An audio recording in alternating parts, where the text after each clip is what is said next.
Здравствуйте, в эфире «Чегемская правда». Это наша первая передача в этом году, так что всех с наступившим годом. Слава Богу, эти праздники закончились. Закончились не так, как мы хотели, но тем не менее.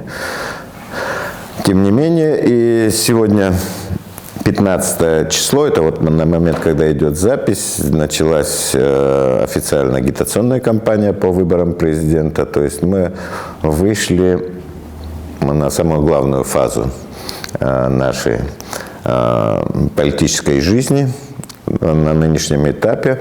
Сегодня у нас в гостях мы поговорим, в общем-то, наверное, не только о президентских выборах, но и о тех задачах, целях, о тех вызовах, которые стоят перед абхазским обществом, с нашим экспертом Ахра Ибжани. Ахра, добрый день.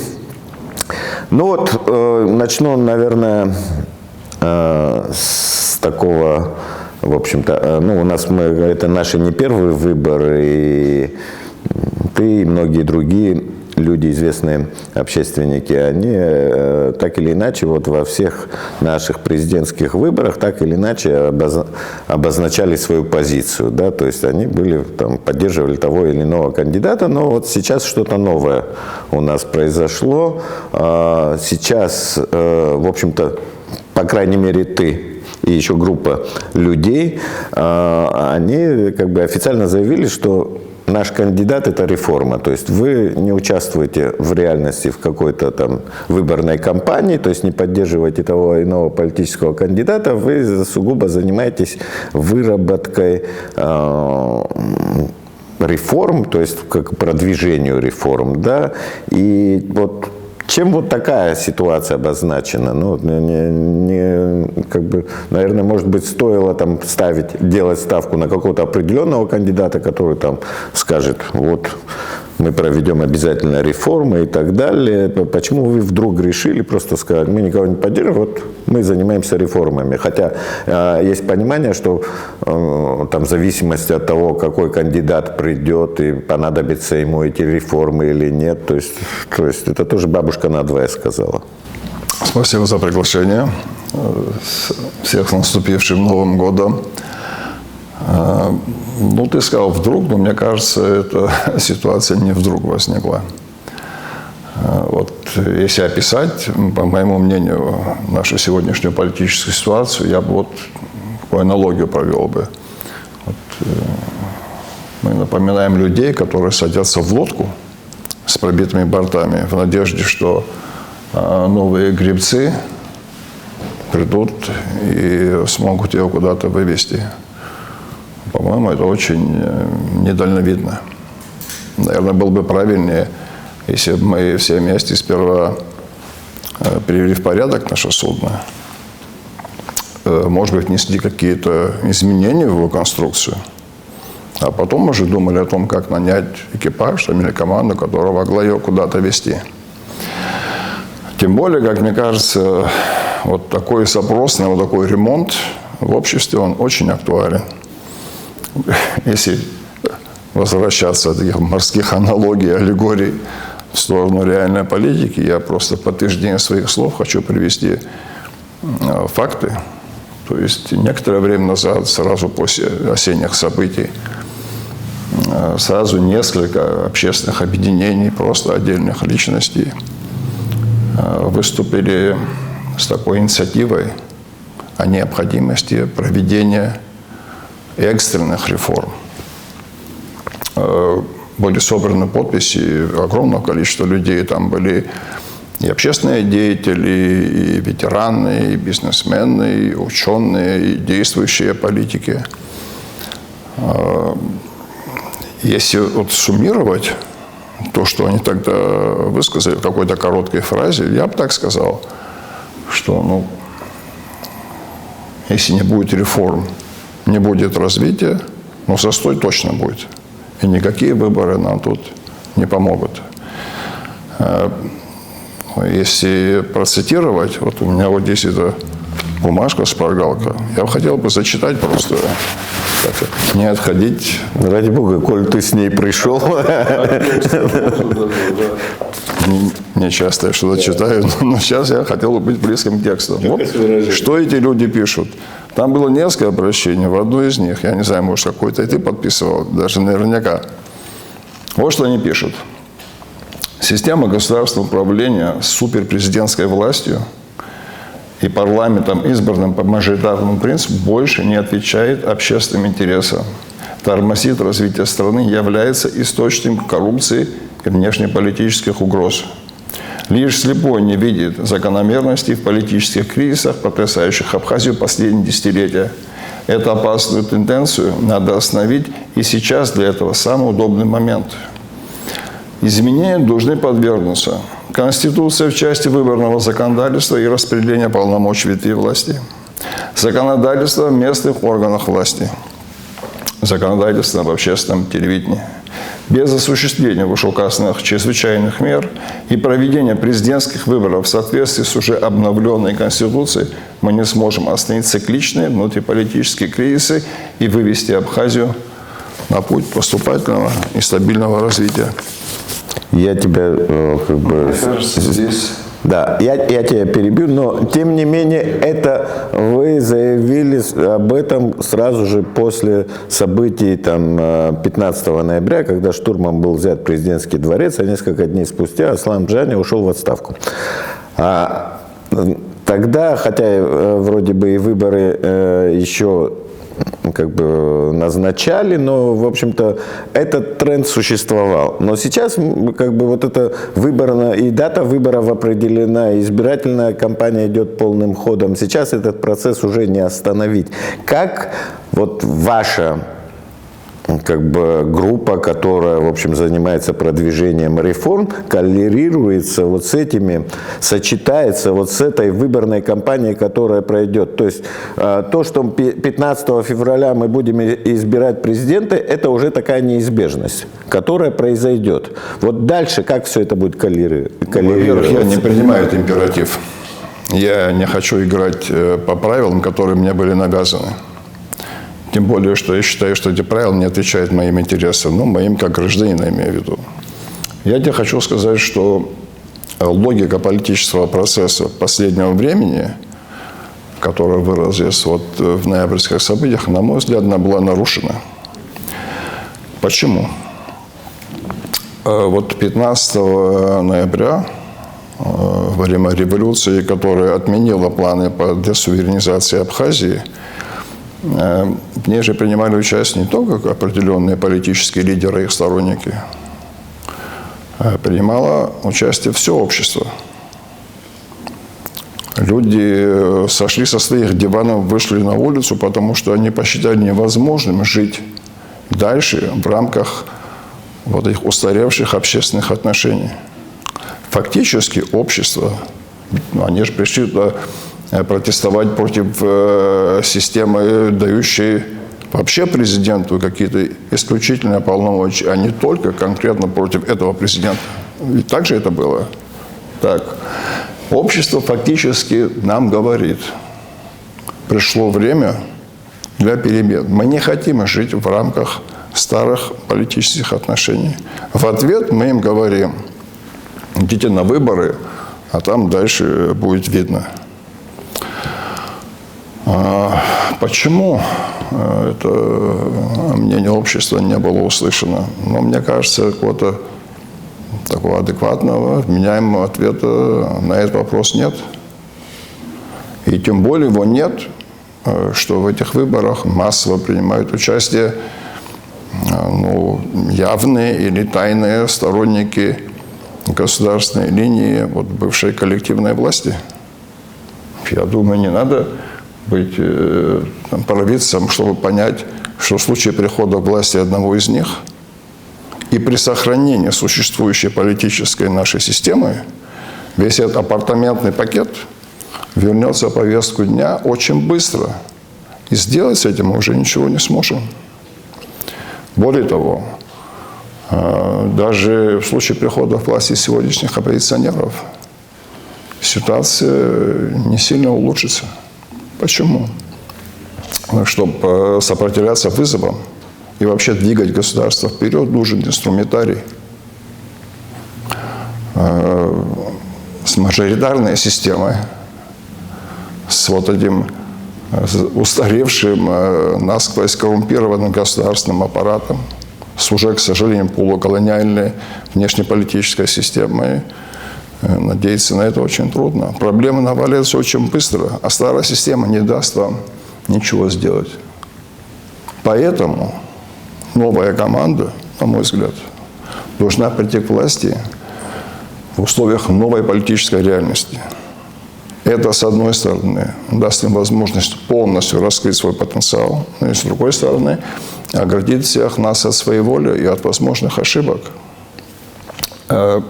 Поэтому вот этот вот бытующий в обществе такой императив, а что уже делать, уже назначили, давайте. Я не считаю, что это какое-то неизбежное событие, которое надвигается на нас, как лавина. В свою очередь, я от лица своих друзей, я бы еще раз призвал всех ответственных людей, в том числе и принимающих участие в этих выборах, еще раз подумать, что для них важнее. Занять президентские посты и потом думать, что они что-то невероятное совершат, там, или изменить систему и в рамках этой системы проявить свои способности на благо всех нас. Ну, я понимаю, это такая чрезмерно такая идеалистическая картина, желание, чтобы это произошло, но и в душе, я думаю, ты сам тоже понимаешь, что сейчас вот в этой ситуации что-то переиграть уже практически невозможно. Но при этом как бы... Ты меня спрашиваешь о чем-то, или ты меня хочешь, пытаешься поставить в рамки какой-то модели, которая... Нет, я в рамки модели не ставлю. Но при этом, смотри, вот ваша группа говорит о реформах, о необходимости реформ, что это вот первостепенная задача. То есть мы должны реформы произвести и потом уже вот заняться выборами. Но вот так получилось, что сейчас, в общем-то, телегу впереди лошади ставят, проходят выборы, и нужно, в общем-то, чтобы эта лошадь, которую выберут, она развернула эту телегу. Ну, то есть, и при этом вот все эти кандидаты, они говорят о необходимости реформ, уже, хотя вот агитационная кампания вроде бы сегодня началась, но так или иначе они уже как бы проговаривают какие-то тезисы.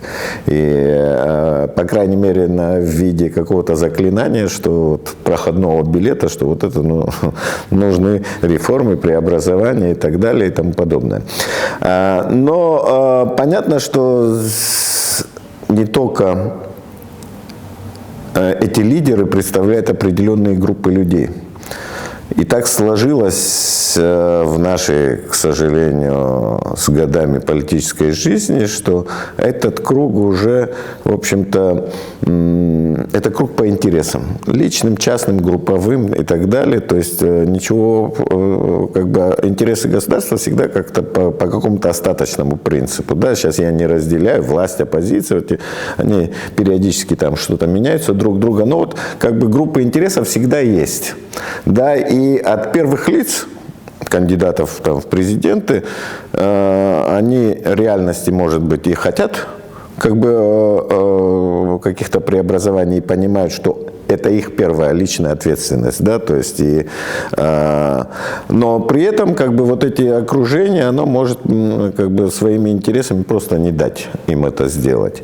Насколько вообще возможно, вот как ты думаешь, в силу того, что это уже традицией стало, что у нас третий президент досрочно уходит в отставку, да, то есть это вот мы избираем президента, но вот выход его из игры обязательно заканчивается штурмом президентского дворца, да, и в общем-то мы эту практику как бы поставили на поток, и это вот такую традицию, да, и все понимают, что если что-то не изменить, то эта традиция продолжится, и кандидаты тоже об этом в курсе, да. Вот насколько есть возможность вот у этих игроков что-то по ходу пьесы переиграть, я не знаю, какие-то нестандартные ходы сделать, как бы перетасовать как бы действительно там, я не знаю, кто бы не победил, там взять, сказать, ребята, идите сюда, мы вместе сейчас все преобразуем, да, то есть мы все в одной лодке, в общем-то. Насколько есть возможность вот так переиграть эту ситуацию. Вот ты имеешь в виду после выборов? После выборов. До выборов мы уже, я не знаю, то есть я как бы не вижу сил, которые могут что-то в этом плане изменить. Во-первых, надо сказать, что наши кандидаты – это довольно разнородный политический спектр, скажем так. Я не слышал прямо от всех, чтобы они вообще планировали какие-то политические реформы такого масштаба, о которых мы сейчас говорим. Изменение политической системы частично, о перераспределении полномочий, об ограничении полномочий президента, сбалансированности ветвей власти, изменение представительской системы с мажоритарной на смешанную там, и так далее, и так далее. Вообще, честно говоря, не слышал. И раз я такого не слышал, то у меня просто нет никаких сомнений, что эти вопросы в будущем мне будут подняты. Вообще у нас очень странная такая, как это, я не знаю, традиция выдвижения людей на высший политический пост. Мне кажется, что общественное основание быть выдвинутым туда, я не говорю о моральных, я говорю, вот общественное основание, должны быть у тех людей, которые публично озвучивали, во-первых, проблемные позиции в нашем государстве, во-вторых, пути выхода из них. И вот эта общественная, публичная, активная политическая позиция, она должна сопровождать таких людей в течение некоторого периода до того, как они становятся номинантами на высший государственный пост. Но другими словами, я просто должен знать этого человека, знать, что он думает о этом государстве, как он планирует развивать его, в каком направлении, какая будет экономика, левая, правая, либеральная, какая будет армия, не знаю, контрактная или вот, как сейчас у нас. Как будут действовать спецслужбы. Вот как сейчас, защищая интересы работодателей или защищая интересы граждан. Ну и так далее, и так далее. Ну, когда люди об этом никогда ничего, нигде не говорили, и вдруг в один прекрасный день я слышу, что они номинируются на президентский пост, у меня просто какое-то недоумение возникает. И, естественно, я ни о каких реформах в связи с их потенциальным президентством надеяться не могу. Да и не будет этого. Потому что если ты что-то хочешь делать, и ты к чему-то стремишься, ты это должен обозначить. Раз ты этого не делал, значит, ты считаешь, что это не нужно. Ну и я сказал, что это довольно широкий политический спектр. Если это политическим спектром, конечно, можно назвать.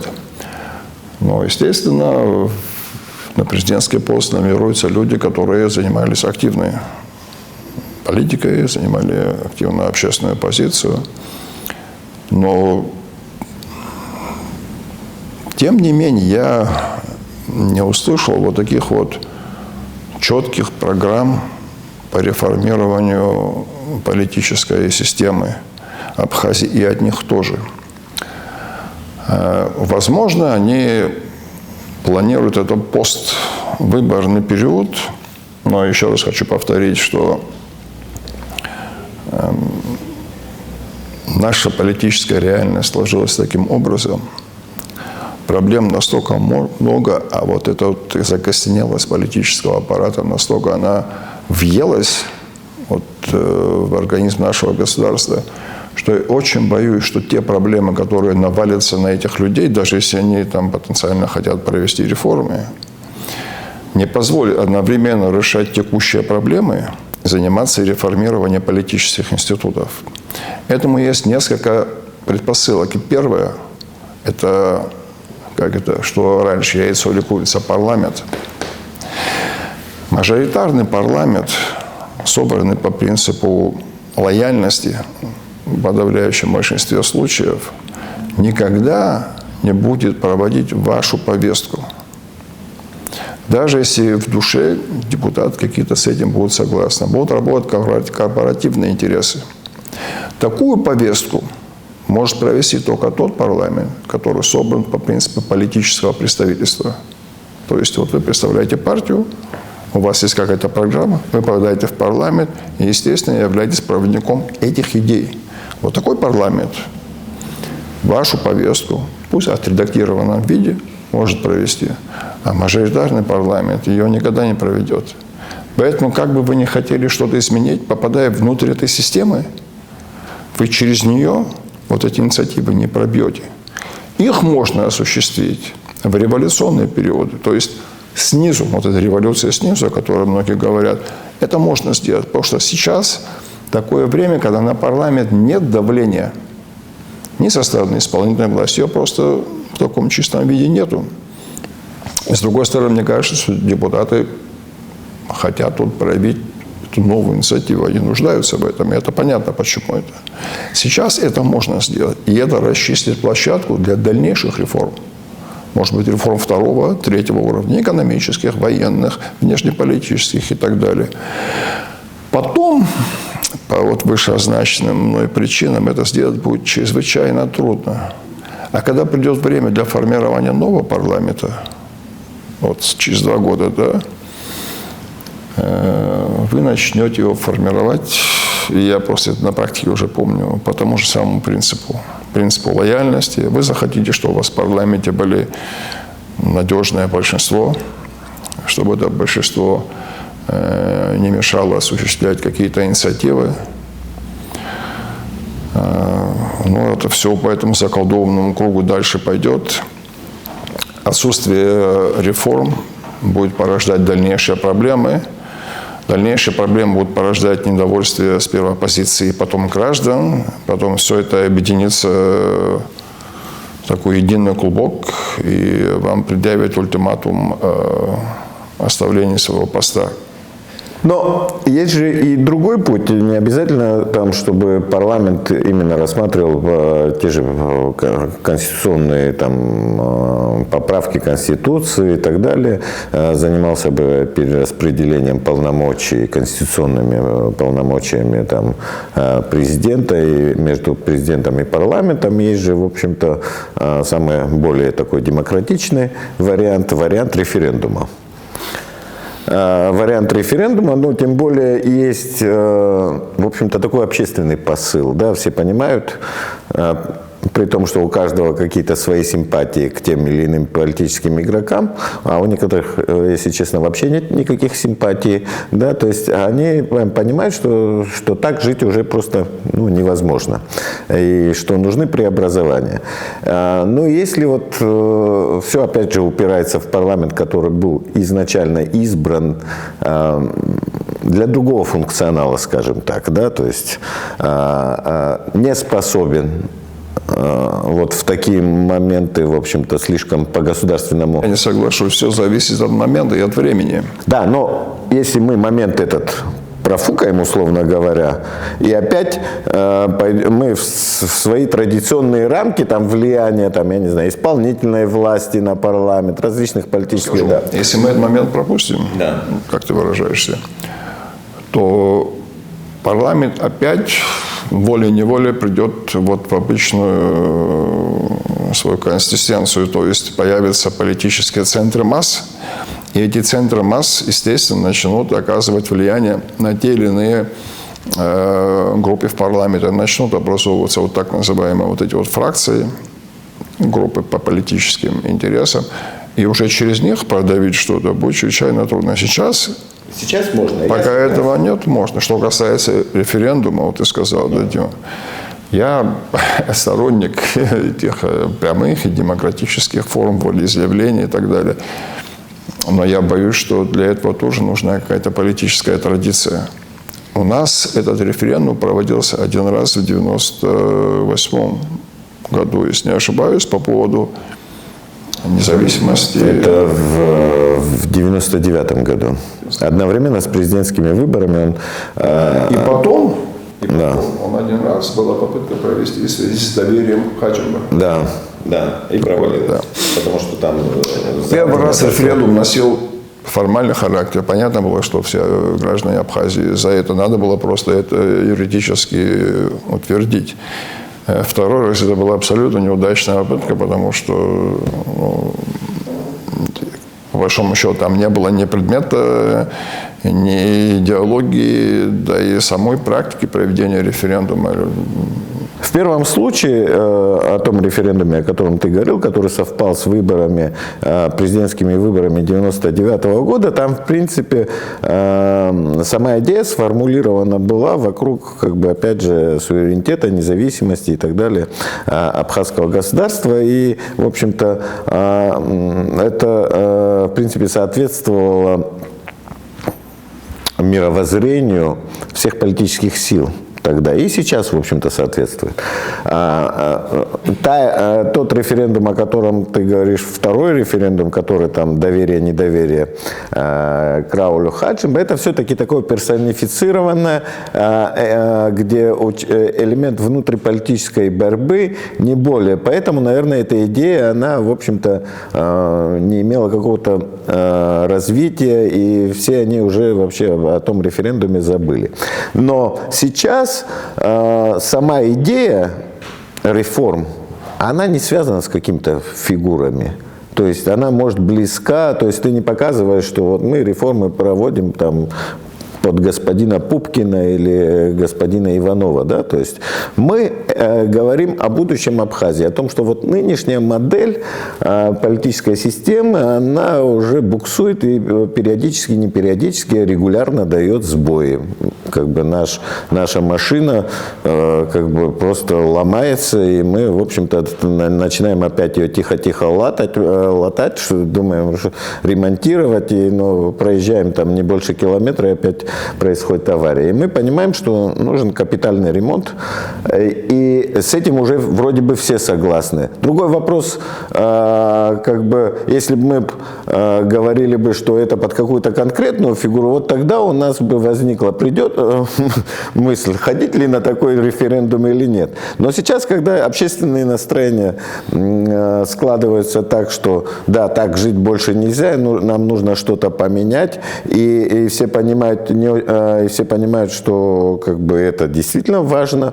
Вот сейчас, наверное, есть шанс, наверное, что-то как-то пробить и, наверное, как-то обязать вот этих будущих кандидатов играть по этим правилам. Тем более, я думаю, они им тоже как бы приемлемо, учитывая, что каждый в голове держит мысль о том, как закончил его предшественник. Я в это не верю.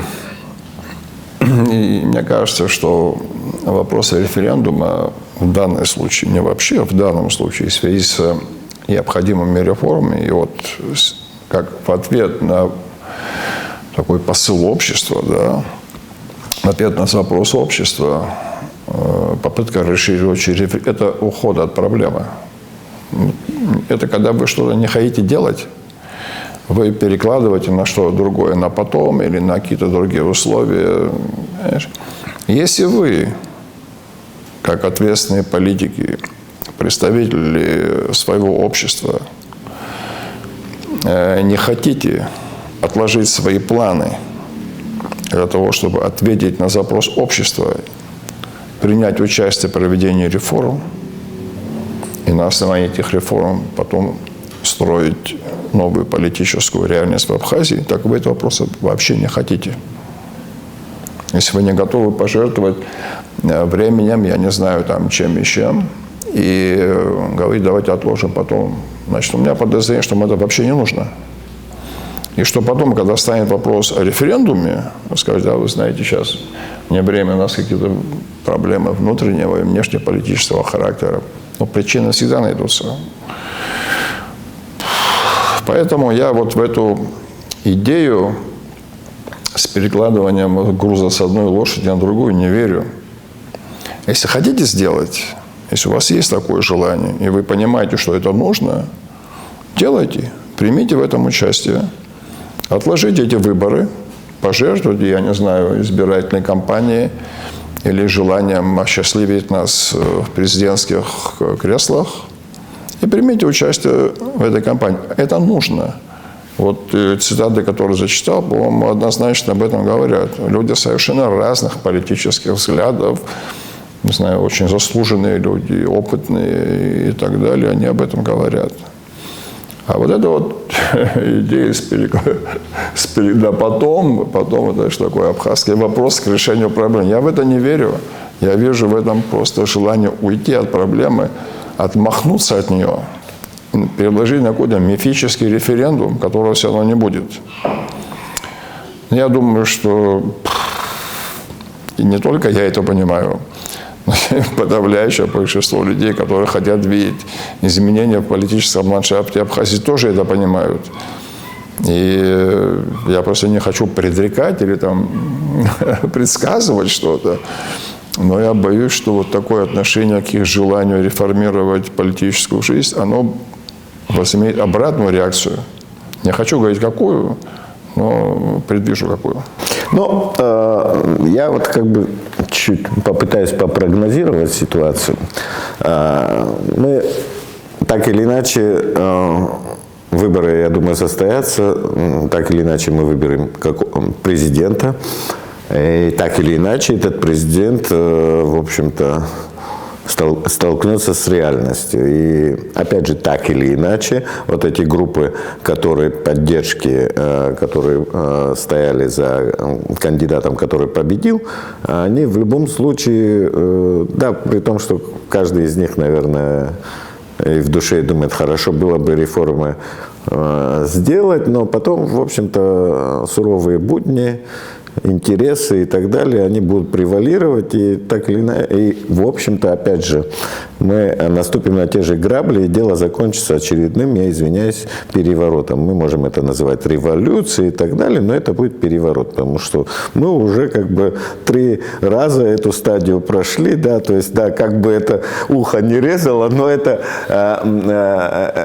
переворот, революция. Революция, она становится тогда, когда ты... Насчет переворота не согласен. Нет, когда ты изменил ситуацию, политическую ситуацию изменил, но когда ты просто меняешь фигуры... Я понял. Тем не менее, насчет переворота не согласен. Переворот совершают те, кто продвигал инициативы по десуверенизации моей страны. Вот они совершали переворот. А те, кто им в этом помешал, нет, они вернули положение туда, где оно должно было быть. Это понятно. Но понятно. Но если, опять же, тенденция не поменяется...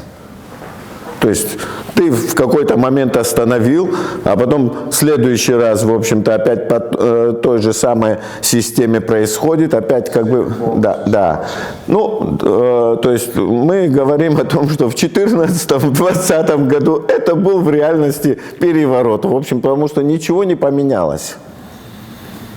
Скажем так, никаких революций не произошло, потому что революция – это изменение политической системы, это не эволюция, это вот радикальное изменение существующего порядка, но никаких радикальных революций, в общем-то, не произошло. И вышло так, что это некий такой дворцовый переворот, да, одного сместили, да, и другого. Но и мы предполагаем, я предполагаю, что если, опять же, если мы пойдем по старинке, вот сейчас выберем президента, там через какой-то промежуток времени опять ничего не будет меняться, или мы будем делать вид, ну, я как бы не считаю, вот когда ты делаешь вид, что что-то там совершаешь, знаешь, какие-то эти для красоты телодвижения, без всякой как бы серьезной нагрузки, да, содержательной нагрузки, да, то есть ты делаешь там, вот я там типа подал там в парламент там о реформировании, при этом ты, в общем-то, и даже не беспокоишься, и даже не вспоминаешь, что ты там подал и не лоббируешь этот законопроект. Мне даже вот сейчас напомнила эта ситуация. Знаешь, мы любим заниматься имитацией, да, и я извиняюсь, конечно, вот за такое сравнение, но вот сейчас все переживают вот это громкое убийство 3 человек, где произошло, и я просто вот как бы наблюдаю заявление пресс-службы МВД, да, где они сообщают, что они установили личность покушавшегося, да, и оперативными мерами там задержали. Слушайте, человек совершил страшное преступление, 3 человек убил, и как бы единственное, что он в этой ситуации правильно сделал, это пришел, сдался сам. Ну зачем вы начинаете выдумывать? Вот в этом маленьком обществе, как будто бы вы там провели какую-то, на ушах все МВД стояло, и вот как бы провели следственные мероприятия, задерживали там, как бы рискуя жизнью. Да? То есть у нас куча других аналогичных фактов, когда люди, совершившие громкие преступления, не приходят, не сдаются. Я не вижу вот этого, знаешь, желания во что бы то ни стало поймать этого преступника. Да? Ну вот мы любим вот таким очковтирательством заниматься, вот как будто бы мы в движении, а в общем-то паровоз наш как был на запасном пути, так и уже оброс, да, этой травой. Ну, в общем-то, я говорю о том, что так или иначе мы опять придем к очередному дворцовому перевороту. Но вот к этому времени, вот, ты знаешь, вот как-то неожиданно, для нас всегда неожиданно, у нас случилось, а вот что-то предъявить мы не можем. Да, мы говорим о реформах и так далее, но вот сейчас у вас сформировалась отдельная группа. Ты тезисы обозначил, да, вот сейчас. А вот какая-то работа по содержательной части, по перемещению этих тезисов в юридическую плоскость, там, в отдельные какие-то законопроекты и так далее ведется? Я понимаю, там в парламенте создана своя группа, но вы же заявили, что мы реформаторы. Ну, во-первых, я хочу чуть-чуть вот в начале твоего вопроса, понимаешь, исторический процесс, он не носит такого, как тебе сказать, дискретного характера, как ты можешь перемотать пленку вперед, назад и так далее. Когда мы что-то совершаем, да, мы не можем предполагать, что будет в будущем и как из этой будущей проекции будут оценить наши действия. Понимаешь? А вот сказать, что вот это событие, если что-то будет в будущем позитивное, можно будет назвать революцией, а если не произойдет, можно будет назвать переворотом, это неверно. Понятно. Потому что у нас нет возможности заглядывать в будущее. Мы действуем так, как подсказывает наш гражданский долг. А наш гражданский долг подсказывал нам вот так спасать самим себя, своих детей и свою страну.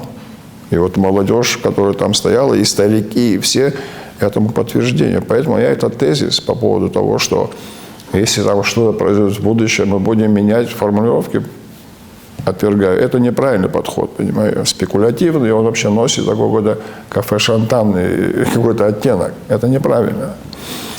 Что касается того, что может повториться, с этим полностью согласен. Если вы, каких бы вы себе пядей во лбу не были, и какой бы вы патриот не были, если вы не принимаете меры, адекватные вызовам, если вы не меняете систему адекватной современности, если вы не делаете это до того, а не после того, понимаете, тогда есть большая вероятность, что вы не справитесь с проблемами, что они будут нарастать, они превратятся в социальное напряжение поставит вас на грани отставки, к сожалению. Такая логика присутствует. Теперь главный вопрос, что касается того, есть ли материалы, есть ли какой-то материальный фундамент юридический в основе этих реформ. Да, есть, к счастью.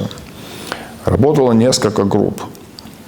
И начиная, я еще помню, до нашего созыва парламента, в нашем созыве парламента, в 6-м. Не ошибаюсь, Симон, были экспертные группы, да. Они подготовили, на мой взгляд, достаточно фундаментальные материалы, которые позволяют без вот этого длительного юридического, экспертного и парламентского обсуждения принять эти законы. По крайней мере, принять их ядерную часть, да, там, где говорится о системе выборов, там не говорится о местных органах власти, там не говорится о перераспределении полномочий, там не говорится о роли органов судебной власти, прокуратуры и так далее. Там никаких особых противоречий у нас нет. И вот недавно была встреча в парламенте Ивана Лагвилова, я тоже там присутствовал. И я был под впечатлением от того, что депутаты и спикер парламента, они выразили вот такую готовность именно по этому пути пойти. Это можно сделать достаточно быстро. И это очень важно это сделать. И важно это сделать сейчас.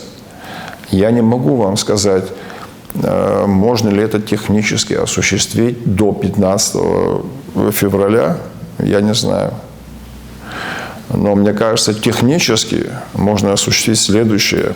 Вот 15 февраля перенести на 15 марта или 15 апреля или 15 мая. Для меня, как для гражданина, это не важно. Для меня гораздо важнее, что вот то, что было подготовлено обществом, юристами, депутатами, получило осуществление. Чтобы мы законодательно изменили подходы к управлению нашего государства, изменили подходы к делегированию людей в органы власти государства, изменили качество политической мысли, которая, в свою очередь, изменит качество экономической и социальной мысли.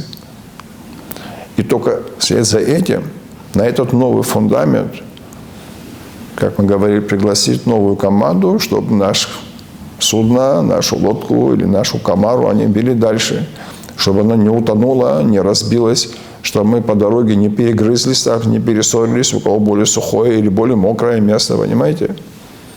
Вот наша цель как граждан. И этот заказ должны делать мы. То есть не нам, политики, должны говорить, как будут развиваться вот эти вот события, а мы, общество, должны делать заказ политикам о том, как нам этого хочется. Потому что мы, к сожалению, на своей шкуре убедились, что цикличность этих процессов никуда не делась, она угрожает нашему государству. И мы должны это преодолеть.